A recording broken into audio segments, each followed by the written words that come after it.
Hello again. Ayan, kanina, pagising ko, nag-post ako sa timeline ko na craving ako ng bilo-bilo, pandesal, biko, at saka pansit. About few hours lang. Ang mga friendship ko, dinalahan pa naman ako ng mga niluto nila. Kaya ito, may pandesal na ako. O diba, napakaswerte ko sa mga sa mga naglalove sa akin. Hati-hati kami niyan kasi, yan, dahil craving yung kanilang friend, yan, may isa gumawa ng pandesal. Then yung isa, saya ba?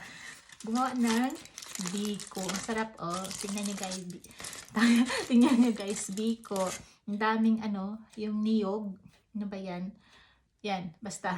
Kalimutan ko kung anong tawag. Tapos with langka pa siya. Langka yata. Yan. Bango. Sarap. Biko. Mainit pa. Fresh yata sa lansa. Pinaglutuan niya. Salamat Tsaka, craving talaga ako. Bilo-bilo. Ayan, diba? Dalawang klase pa ng bilo-bilo ang natanggap ko.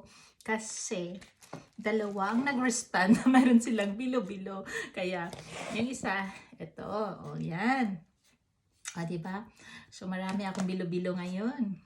Ayan, dalawang, diba? Dalawang klase ng bilo-bilo.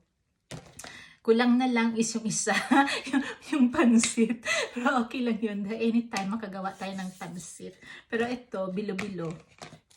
Hindi naman tayo laging gumagawa nito. Kaya, yun, salamat sa mga friendship ko na nag-respond sa aking post. Ayan, pinadalhan ako ng bilo-bilo.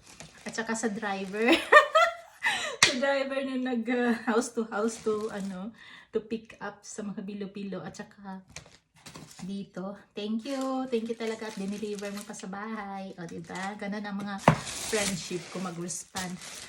Ayan, bilo-bilo lang hinahanap ko. Pandesal, biko. Pero sinamahan pa ng ganito.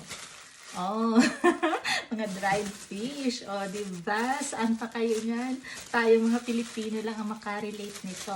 Kaya ayan, thank you sa aking mga friendship na talagang very supportive and very very kind. Ayan, kami niyan, walang iwanan. Ayan, di ba mga friendship? Thank you sa lahat.